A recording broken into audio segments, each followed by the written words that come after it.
Donc maintenant, passons de fraction à pourcentage ou nombre à virgule.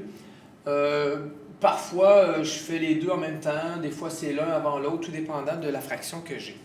Ce qu'on doit remarquer, c'est que quand j'ai une fraction, j'ai deux choix pour arriver à un nombre à virgule. Soit que je transforme ma fraction soit sur 10, sur 100, sur 1000, comme mes positions, hein? Dixième, centième, millième, etc. Ou bien j'utilise la méthode qui est plus simple, je dirais, on se casse moins la tête. Hein? On prend le nombre d'en haut et on le divise avec le nombre d'en bas. Moi, je vais le faire ici avec la fraction parce que vous savez qu'il y a des quarts. On peut transformer ça facilement en faisant fois 25. Par contre, hein, ce que je fais en haut, je dois le faire en bas, ce qui me donne 25 centièmes. Centième, la virgule est ici. Dixième, centième. Ça veut dire que mon nombre à virgule devra avoir deux chiffres après la virgule.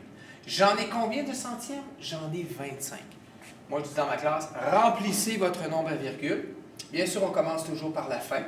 Donc, je prends le 5, je viens le mettre dans le fond de mon nombre à virgule. Je suis avec mon petit 2. J'ai utilisé toutes les centièmes que j'avais. Si je veux bien sûr que mon nombre à virgule ait de l'allure, je le complète avec des zéros. Donc, un quart, c'est la même chose que 0,25. On a par le fait même le pourcentage exactement ici automatiquement. J'ai 1 sur 100, j'ai mon pourcentage directement. J'aurais pu utiliser la méthode, je dis souvent la méthode cassons-nous pas la tête, 1 divisé par 4. Combien de fois 4 dans 1? Je l'ai 0 fois. Il va me rester 1. Si je veux poursuivre ma division, j'ajoute une virgule, j'ajoute un 0. Combien de fois 4 dans 10? Je l'ai 2 fois pour 8. Il me restera 2. Une fois que j'ai mis une virgule ici, je peux ajouter un 0 à chaque fois afin de poursuivre ma division. Donc, si j'ajoute un 0, j'ai 20. Combien de fois 4 dans 20? Je l'ai 5 fois exactement.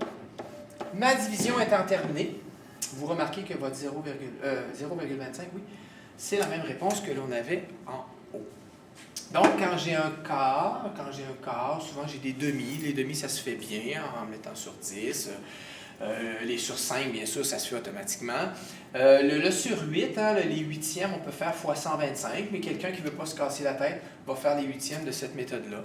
Donc, le nombre d'en haut divisé par le nombre d'en bas.